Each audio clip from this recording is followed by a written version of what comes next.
Hello and welcome to Fender Play Live. I'm your host, Brian Whelan. I'm filling in for Eugene, who's out on the road. So I've got my blazer on and I'm in charge tonight. Today, we're going to talk about some of the most common mistakes that many guitarists make when learning to play. We all know learning guitar is very difficult, but hopefully we can show you some ways to avoid these mistakes and make your journey a little more fun. Also, while this is for beginners, we think players of all levels can benefit from the advice we're about to give. So let's get into it. Helping us today is our trusted Fender Play instructor, Jensen Silvio. Say hello, Jensen. Hey, what's going on, Brian? How you doing? Thank you for having me. Oh, of course. We're glad to have you here. We are also joined, as always, by the one and only Dr. Dylan Caligiuri. Dylan, say hello. Good evening, world. It's great to be here. It's great to be here, Earth. It's great to have you Yes, here. Dylan is Yes. a Fender Play instructor and has taught guitar for over 15 years, including 5 years here with Fender Play. Tell us what you're playing today here, Dylan. Yeah, I'm playing an American Performer Strat. Now, this is a particular Strat that has a lot of doohickeys on it, right? But don't be intimidated by those. They're mostly just for aesthetics. No, this is a Floyd Rose bridge with the humbucker, single. This guitar is a weapon.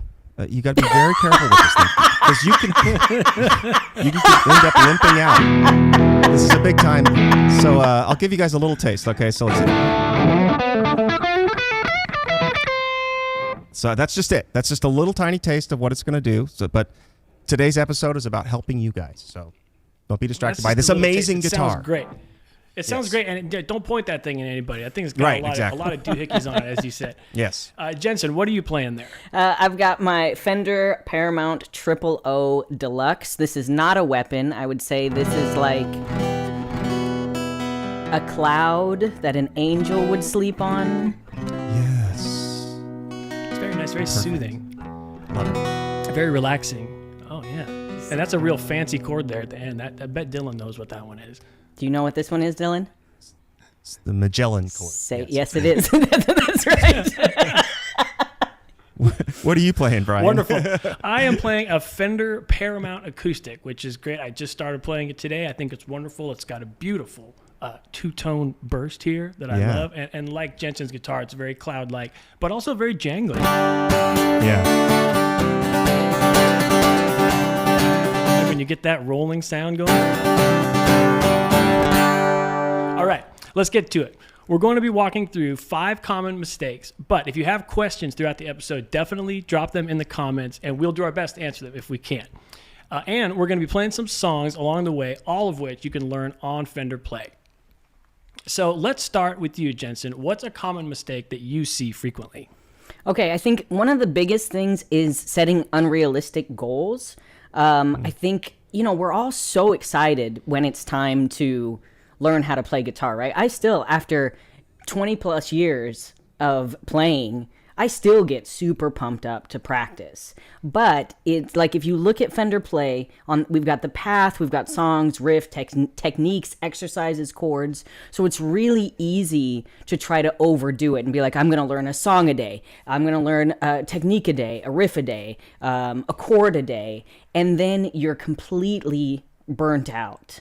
So make sure that when you're setting up a practice routine, it's sustainable for the long haul. I always say that practicing guitar or your relationship with the guitar is a marathon, not a sprint. So you really want to watch how much pressure you're putting on yourself, especially in the beginning. So deciding, okay, what is a good routine that I can do 15 to 20 minutes every other day. That's not going to burn me out, but I can still get fresh exercises, more chords, more songs, but it's not piling so high that you end up feeling miserable and like you're failing at everything. Yeah, that's so important. Go ahead, Dylan. Oh, no, that's fantastic. I mean, it's just a big area of my study in college was neuroscience and learning and music. And, we one of the reasons Fender Play is designed as a path is because you get milestone-based rewards as you move through. And so using those types of templates to work, just like what Jensen's talking about, setting realistic goals so that you have wins, because there's a lot of things your brain is going to tell you, hey, it'd be easier and more fun to win over here with this or with this. But you're taking on something you've wanted to do because it's a joyful part of it. You're tapping into that little kid that wanted to learn how to play an instrument a long time ago, right? So it's important to really set a reasonable expectation of what is possible and then enjoy the wins along the way. That's great. That's so important to make it realistic and not just bite off more than you can chew. It's all very exciting when you're starting out, but you do have to be realistic about it so that, you can, like you say, you can get wins for yourself. So mistake number 1 is setting unrealistic goals. Let's move on to the second mistake. Dylan, what do you got for us?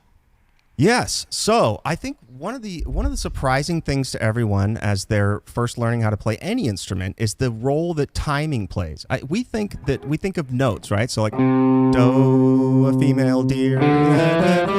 We think of notes as sort of the pinnacle of what humans are hearing, and actually they hear tone, rhythm, and then pitch in that exact order. So rhythm is one of the biggest deals, and there's a lot of stuff on Fender Play to help you with this, and we'll talk about that. But one of the pioneer players of rhythm on guitar would be Mr. Nile Rodgers.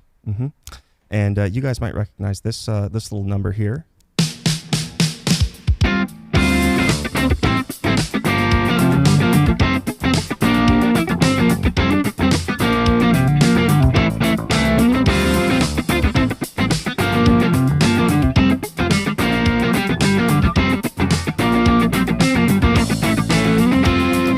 So that's Diana Ross, right? That's I'm Coming Out. That's on the site.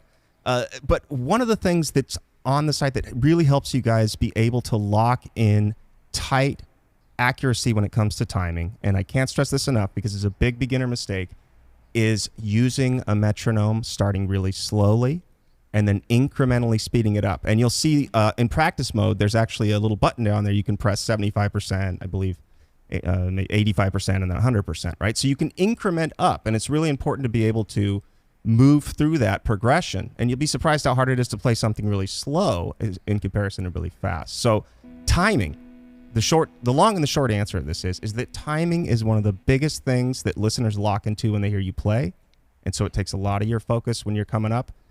Don't be dismayed by that. Use the tools that you can to get it done. Yeah, and I just to piggyback on that, I think that learning how to practice with a metronome is so important.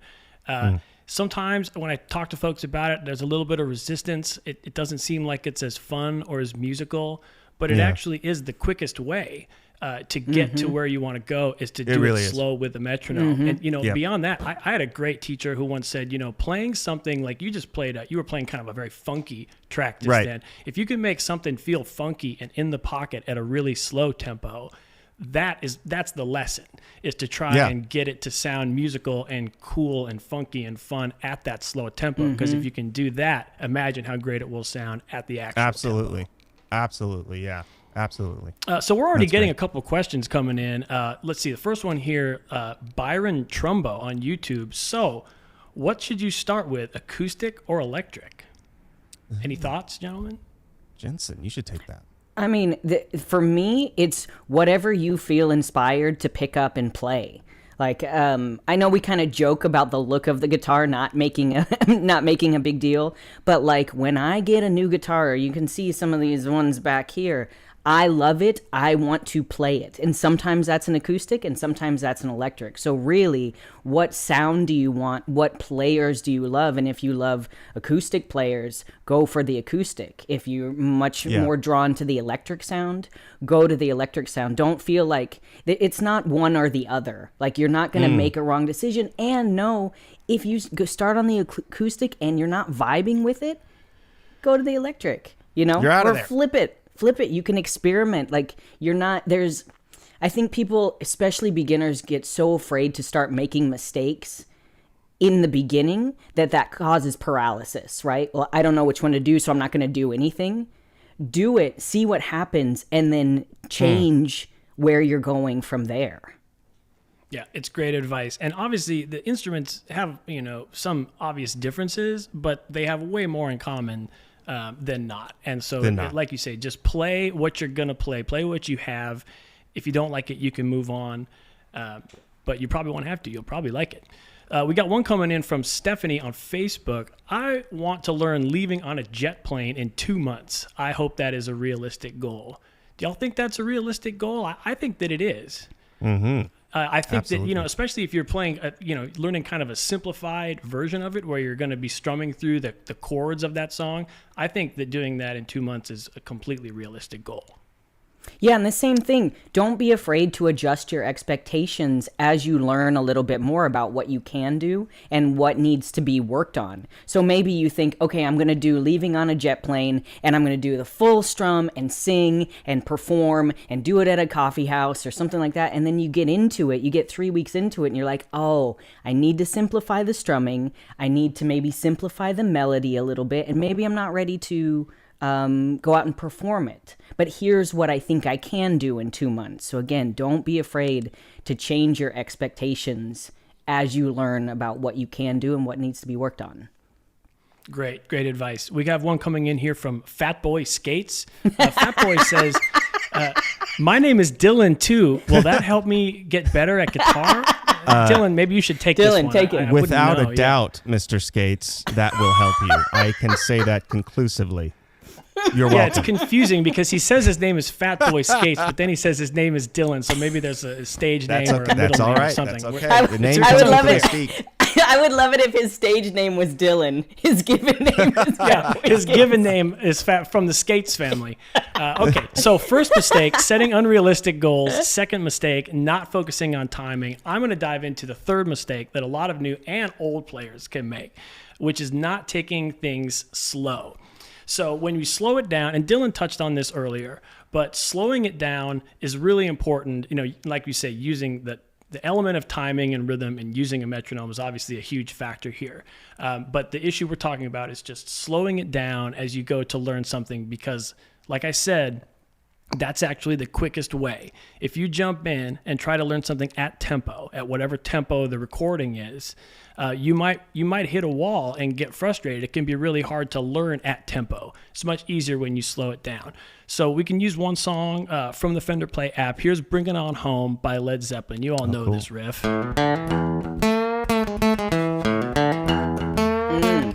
Yeah. So, that's kind of a good one to start with if you're a beginner and you're studying like the pentatonic scale and the blues scale and blues rock and all of these types of bands, right? But jumping in and trying to do that at tempo can be really frustrating. So if you slow it down, it would sound like this.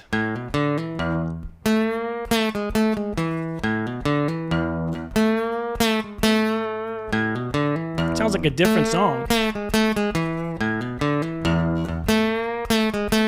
So, and it really is a question of playing it at whatever speed is comfortable for you. There's no rule. Like, we're not the police. We're not going to come and tell you that it's not fast enough. You just got to play it at whatever speed works for you and still keep it in time and hit all the right notes. So whatever tempo that is great, but start there and then gradually bring it up. That's a really good way to learn whatever you are trying to learn. And what you're really doing is developing control over the instrument by playing at different tempos, certainly different volumes. These are all ways of controlling the instrument. And so you want to try it fast and slow. You want to try it quiet and loud.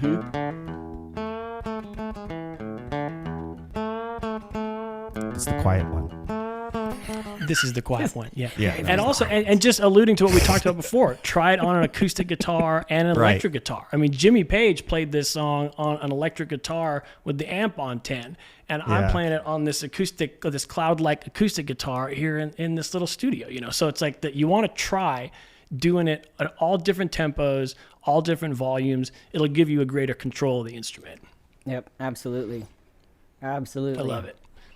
Okay, so next, we're going to talk a little bit about perfectionism. I know that both of you know a little something about this, and I do too. Jensen, let's go back to something related to the unrealistic goals you mentioned earlier. Tell us about perfectionism. Perfectionism is the killer of all things good. I'm going to be honest. And I know this. I'm going to say something controversial yet brave. You don't have to be perfect. Look, I've built a career off of not being perfect. I make so many mistakes all the time, yet somehow I still keep getting hired for things, so it's fantastic. But here's the thing. It's knowing what you can do to the best of your ability. Okay. So what I always say to my students and what I say for myself is I will give myself a pass if I can grade myself at a B. I do not expect an A plus anymore out of myself because I so rarely hit it that it ends up making me miserable and it pushes me further away from the instrument. Where a B, and I'm not talking about a B minus, there is a difference between a B and a B minus, but a solid B where I go, okay, there are some little mistakes, but that was good. That was solid. Then I move on to something to the next thing, because if I just get stuck in it's either all or nothing, it's either an A plus or an F, I'm not going to feel good at the end of the day. And the whole point, because the whole point is this is arguably the greatest instrument in the world, right? So you want to feel good when you're practicing and playing, and you want that challenge, but you don't want to set the instrument down feeling worse than you did. So for instance, if I'm, there's a simplified version of Dumb by Nirvana on Play. So it's just, we have open E, little G, and little C here. And simplified strum. But let's just say, maybe when you go to the C, it's a little buzzy, okay? But everything else is clean. To me, or you hit right there. I just hit that open D. I made a mistake. That's on par, right? But overall, I played it clean, right? So to me, that's a pass. Now, I'm going to pay attention to my strumming hand and say, look, I really got to keep hitting the accuracy of my strumming hand, but not expecting that perfection is what's going to help you move along, learn new things, and raise your overall guitar level, and that's what's going to make you better. So again, I know it's like all this like practice makes perfect. Perfect practice makes perfect, or what are all the things, Dylan? Sure. I feel like you have a bunch of those in your perfect practice makes perfect practice. playing. And this, But that's why you're combing your hair 1,000 prior times. preparation prevents poor performance. I think that's. Ooh, I like that one. I like that one. Sweet. I like that one. Wow. But taking that pressure off, and it's gonna seem totally counterintuitive. Yeah. But please trust me on this one. Go for a B, or at least if you don't trust me completely, just try it for 2 weeks. 2 weeks, give yourself a B. 2 weeks, try to go for perfection. See how you feel. Let me know. And I'll go one better. Let those mistakes be your friends. You know, they're not your enemies. Yeah. They're trying to tell you what you need to get better at. Yes. You know what I mean? And it's so they're not trying to get you to quit. The mistakes are there to let you know, hey, you need to isolate this one little part here, like you were talking about. You strum a hand, you miss it, hit an extra string, or whatever it is. That's a sign that that's something to work on. So it's not a sign you're a bad player or that you should quit. It's just telling you, it's giving you some insight into what you should work on next. Yeah, absolutely. We're getting some questions here. The question community here is it's on fire. Karen on Facebook says, I lost motivation over the holidays and need to get back in. Tips on getting back in again after some downtime. This is a big one. I've seen this happen. It's really hard because in some ways, you're kind of starting over again, and then you hit kind of some of those same, especially for beginners, some of those same roadblocks that you felt like you already hit. But muscle memory is just that. It's a physical act, and if you get away from it, it might take a little time to get back on. So, any insight from either of you on that? Yeah, sure. I could definitely add something on that. In fact, I see a lot of the questions we're getting sort of tie into motivation, and when you're starting out, motivation is definitely one of the toughest aspects of learning how to do anything. Like I've been learning Spanish for a long time. It's really hard for me to feel motivated because there's a lot of things I know that I'm better at that I'll feel more, accomplished in doing right away. Right. So one of the best tools to help yourself get motivated is to pick an aim, right? Take whatever task you have in front of you with guitar playing in mind. You can use this anywhere, of course. And then decide, chunk it down into pieces. All right, so if I'm learning this lick right here, I heard somebody play it really fast and amazing, right? So I'm going to chunk it down into pieces and find the piece I'm willing to do today, right? So that may be just learning how to do this first part of being able to pull off and play it. Not the whole lick. And then basically finding the piece that I'm willing to try today and aiming for that. And that really is the spice of motivation is finding something that the smallest thing you can find or the lowest task you can find. And if you can't do that, then you aim lower. Mm-hmm. Can you pick the guitar up and at least sit with it for 5 minutes? Whatever it's going to take, right, to get you back on track. That's where you push. Yeah, just playing something on the guitar as opposed to sitting there and not the song something, but just playing something on guitar. Another option. Get back into absolutely. It. Yeah. Okay, we got one coming in on question. YouTube. Ed Gunn wants to know, if I get bored playing the same thing every day, but I want to practice every day. Any suggestions for mixing it up? Jensen, what do you think about that? Yeah, that's so normal, and it's a great question. So the thing is, I always like to think about practicing like working out, right? So when you work out, you don't do biceps every day, or you really shouldn't. If you do, please stop. Right. I'm not a doctor, but please stop. So so what I would suggest is writing out a list of all the things that you're into, kind of like we talked about at the beginning, like on play, where you have, okay, we got the chords, we got scales, we've got techniques, we've got rhythms, we've got theory, we got sight reading, like so many things, songwriting, playing and singing.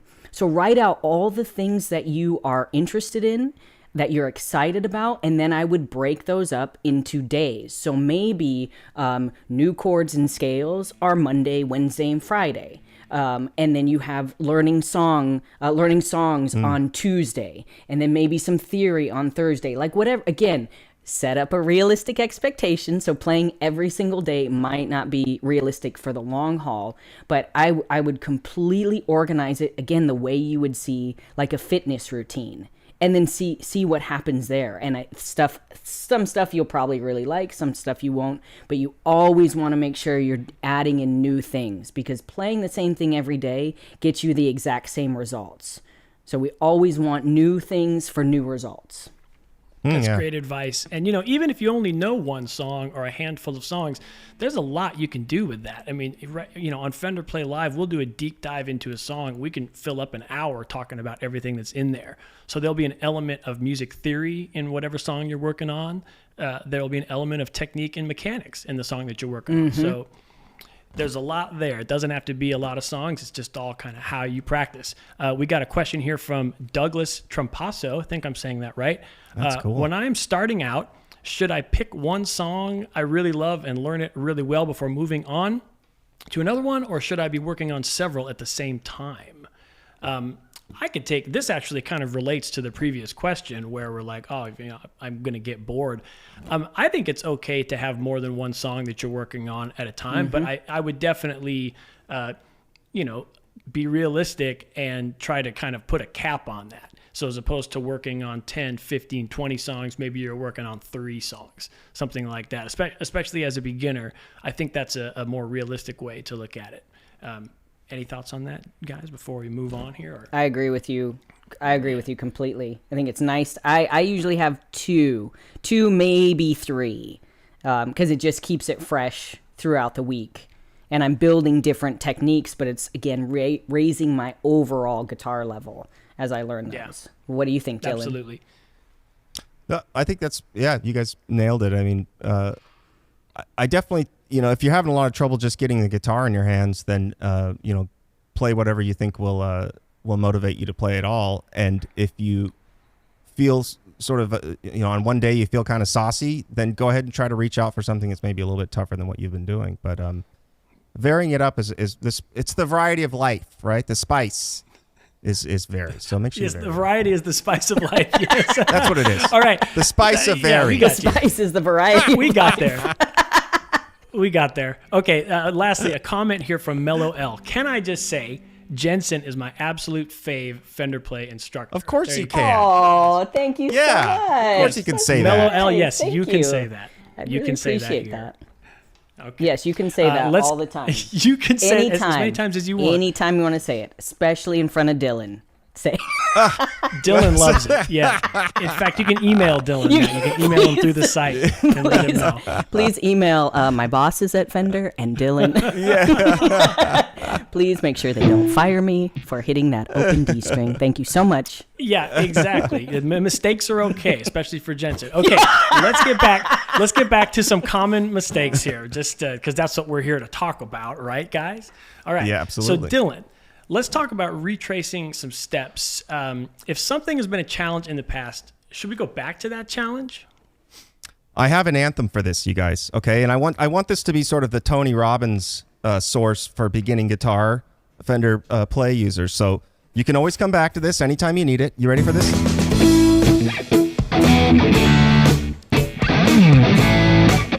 This is about your future on the guitar. Fender play, you ain't seen nothing yet.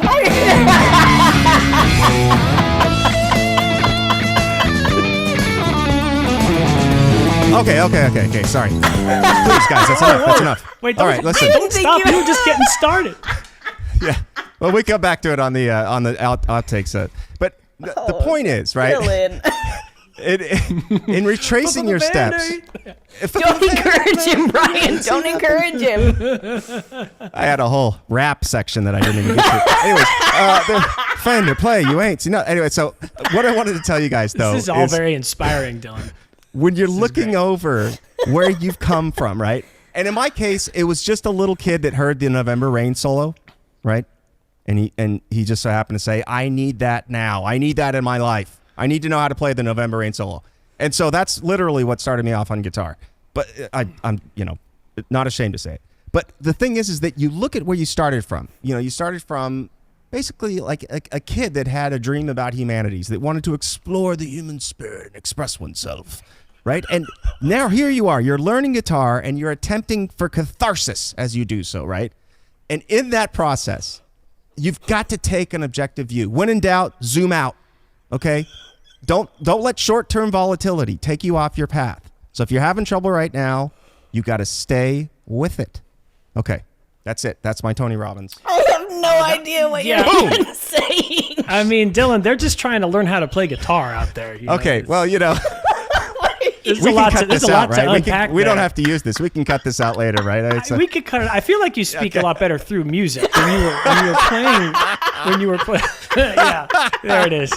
There it is. That's what we need. Look at him. Look how young you look in that picture there. That's that kid. That's the kid learning November Rain right there. It really was, yeah. No, but I joke, but honestly, when you're retracing your steps, guys, look at where you've come from. Look at where you are. Look at for your progress, not just because we tend to, day by day, we tend to look at what's troubling us. Our brains are wired to sort of be wired for like, what's the next problem, right? So one of the big things you have to intentionally set yourself on the intention of deciding, what have I done? Because that's what's going to keep you wanting to move on, Right. That's the positive side of learning to play guitar. It's exactly. Like don't think all the time about the things you need to improve on and the things that you can't do or the things you feel like you'll never be able to do. It's like you have to think sometimes and go, look where I was a year ago. This is why it's always good to sometimes record yourself, when you're practicing, record yourself on your phone so you can see where you were. That way it's like you don't have to think about it and remember it. You can just hear it right there on your phone. Absolutely. So that can be really helpful, I've found. So I know that focus can be an issue in the beginning, and we've touched on this a little bit with some of these other issues. So what I mean by that is you want to listen with focus and you want to practice with focus. So like when you're trying to learn a guitar part and you're listening to a band play it on a record, you have to focus your listening to kind of pick out that guitar part from the mix and hear it. So that's a focused kind of listening. And then when you move into practicing, I call this practicing with intent. So it doesn't have to be 1,000,000 hours of practice every single day. You just have to be aware of what you are practicing. Again, this gets back to, setting kind of a realistic goal and everything like that. So you can kind of go, look, today I am going to work on, transitioning chord shapes with my left hand and try to get those cleaner. And that's what I'm going to focus on while I'm playing. So there's a strum pattern happening, and there might be some other things happening, but you're just going to focus on the one part. So I can give you an example. There's a great song on Fender Play called 24 Frames by Jason Isbell, and it's a great example of just a rhythm guitar part that just strums through first position chords. There are lots and lots of songs that do this, obviously, but if you just kind of watch my left hand transition, just that one part of the mechanic is what we're going to kind of focus on here. This is how you make yourself vanish into nothing, and this is how you make yourself worthy of the love that you gave to you back when you didn't own a beautiful thing. Let's go to the chorus, guys. Take it to the chorus. God was an architect. Now you know something like a pipe bomb may explode. Everything you build is all the shore goes up in flames. Oh, in 24 frames. So you watch what I'm doing here. There's a lot going on, right? There's guys dancing, I'm singing, and we're strumming. But all we're going to do is just focus on our left-hand shapes and how we're going to place those. So again, you can use your metronome, you can slow it down, but what you're thinking about is just like the bare bones mechanics of it. So when I go from G to E minor, you know, where do these two fingers go? I'm at fret 3 and fret 2 of E and A, and now I'm at fret 2 and fret 2 of A and D, you know, and it's just that one little move for those two fingers. Practicing that mechanic in a focused way can really help. And it's you know, it's the opposite of biting off too big of a chunk. It's like taking a really small piece and going, this is what I'm going to do today. And you'd be surprised at the amount of ground you can cover if you do that just for even 5 or 10 minutes, as opposed to just trying to attack the song in a more holistic way. This is also a great way to just kind of get familiar with your instrument. You know, we get questions sometimes about people who think that perhaps their instrument is broken, and that's why it's not doing what they want it to do.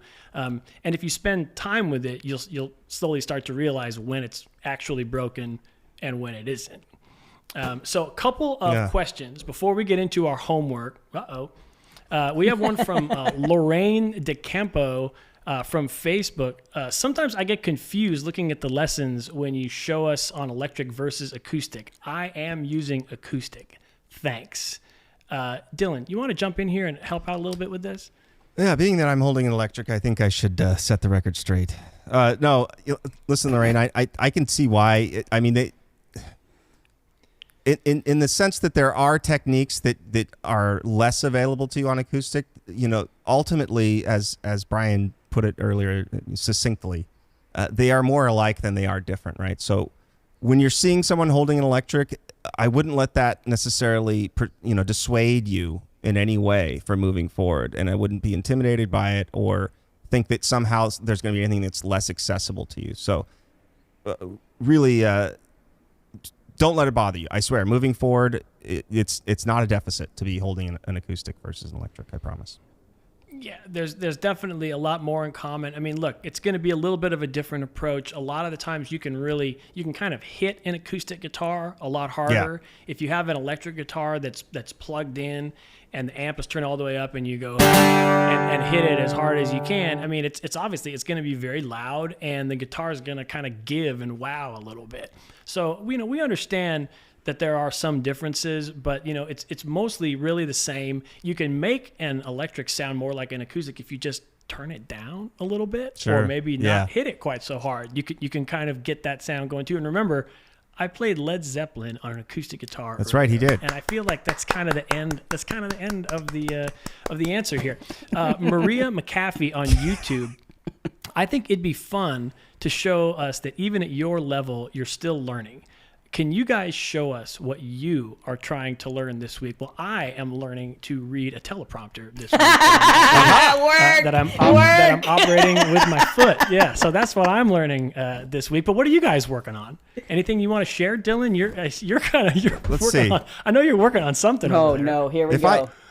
If I was going to work on something, I've got my Fender tune amp here, right? So I would take. Let's say I was going to work on sweeping. So.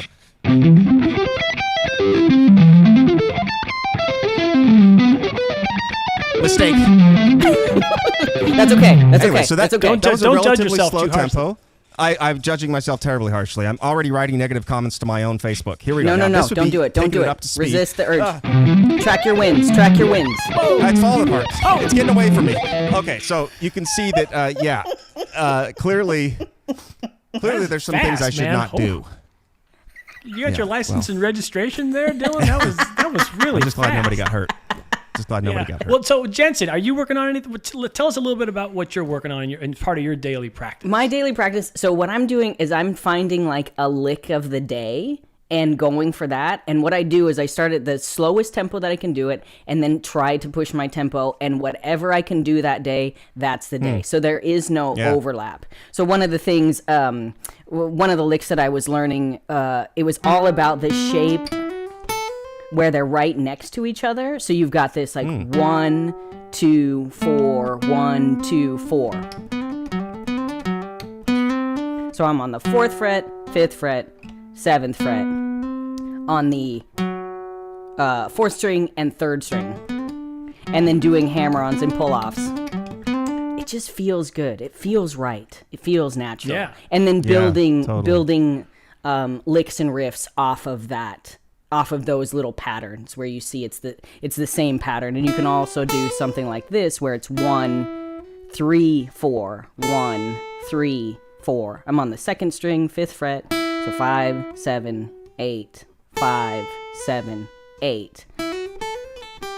So you don't have to think about the fingering because it's the exact same thing for both strings. So that's what I'm working on. Yeah, and so both of those examples are pretty technical, right? Those are pretty mechanical exercises. I find that something I work on a lot is just something as kind of simple as just memorization. A lot of the work I do is I'll get hired to play guitar for someone's show or for someone's tour or whatever it is, and they'll send me 15 or 20 songs. And so now my practice becomes about learning these songs. So memorization is obviously a factor, and then recognizing patterns from song to song, like how many are shuffles, how many of them are straight, do they all have the same 3 or 4 chords, or do they all do different things? Are there leads, or are there parts that I have to learn, or is it all rhythm? So all of these things can be part of the learning process. It's not all just mechanics, but that's certainly very important also. We have a great comment from David Childers on YouTube. Says, I'm nowhere near where I want to be, but I'm light years better than I was when I started. Don't give up. Yeah, that's great. I love it. David, thank you so much for thank you for letting us know. That's what we want to hear. That's great. And I think, I don't know, go I'll ahead. speak for myself. I don't know how you two feel about your playing. I feel the same way. Like, I'm not where I want to be as a player, but I'm so proud of what I've accomplished. But I still, like, that's what makes music and guitar. It's either, it either motivates you or it kills you. So you have to kind of decide which is which. But I'm still hungry to be better. There's still things huge holes in my playing that I want to fill up. But, like, am I better than I was last year? Absolutely. Am I better than I was 5 years ago? Absolutely. But that's what keeps me coming back is I'm not where I want to be. And I'll never be where I want to be. And as long as I can use that hunger as a way to motivate myself and have fun, it's great. But when it starts to be like, I'll never be where I want to be, then it turns quickly into, then I'll just sit in my bed and eat Halo Top ice cream. Oh, that sounds really You know what I mean? good. And I'd rather practice than Very eat Halo hungry. Top. Yeah, Though I love Halo What are we Top. doing here? Yeah. Well, yeah, I wouldn't want to really listen to myself 20 years ago playing guitar. Whenever I, am able to do anything like that, it can be, cringeworthy a lot of the time. But instead of use that insight to move forward and to stay positive and go, man, I'm so glad I don't sound like that anymore. Now I actually think about tone. I actually think about where the pots are on the guitar. They're not just all up all the time. It's like Yeah. it's a process. It's a process. We move forward.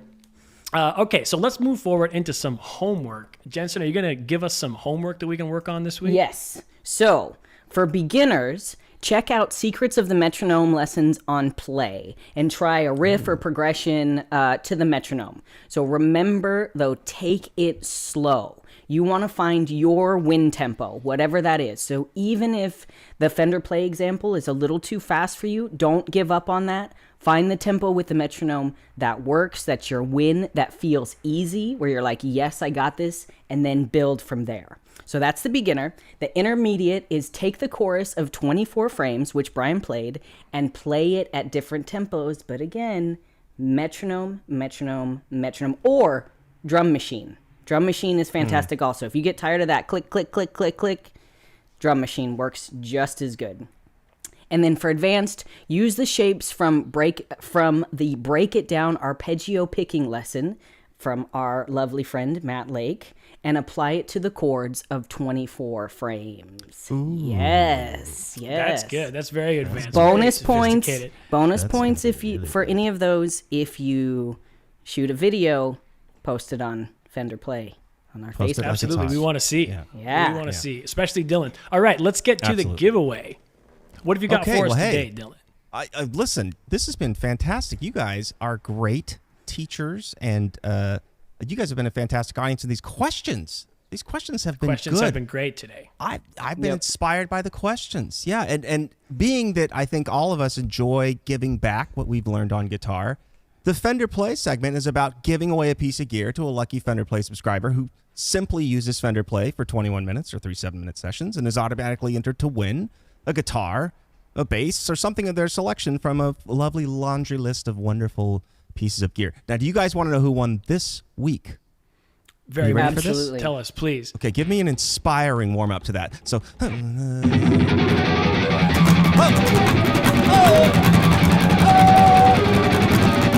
Douglas M! Woo! It's Douglas M!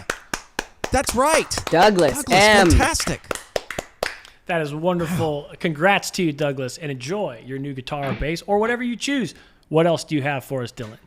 Yes, so there's updates on the site, right? You guys heard my impromptu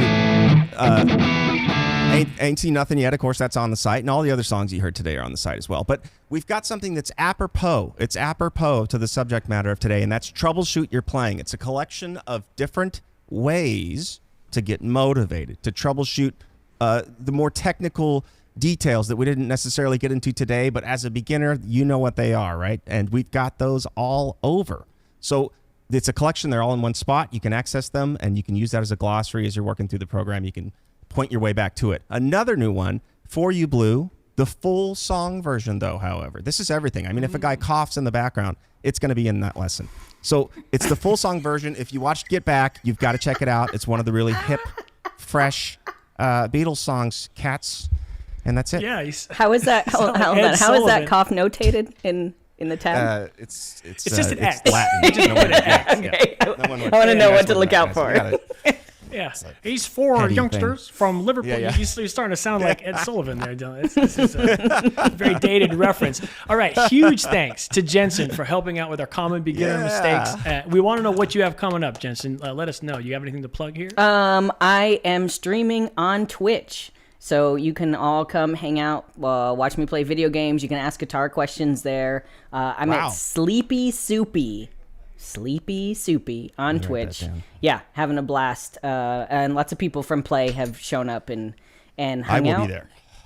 Are you going to be there? Are you going to ask me some questions? Absolutely. Absolutely. I cannot What are you drinking? wait. What are you doing? It's coming. What's going on? Get ready for What's it. going on? Yeah. That's a nice shirt. Where'd you get that? Yeah. I got to get on Twitch. I'm behind you. This sounds like a fun party. All right. It is, yeah. Okay, everyone. Well, this has been great. Thanks so much for letting me host. There are obviously some big shoes to fill, but thanks so much for all the help. Everyone, keep safe, keep practicing, and see you next week at the same time and same place. Everyone, let's play out on a G chord.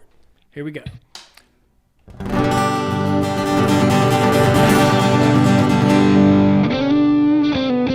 It was just a G chord, Dylan. It was just a G.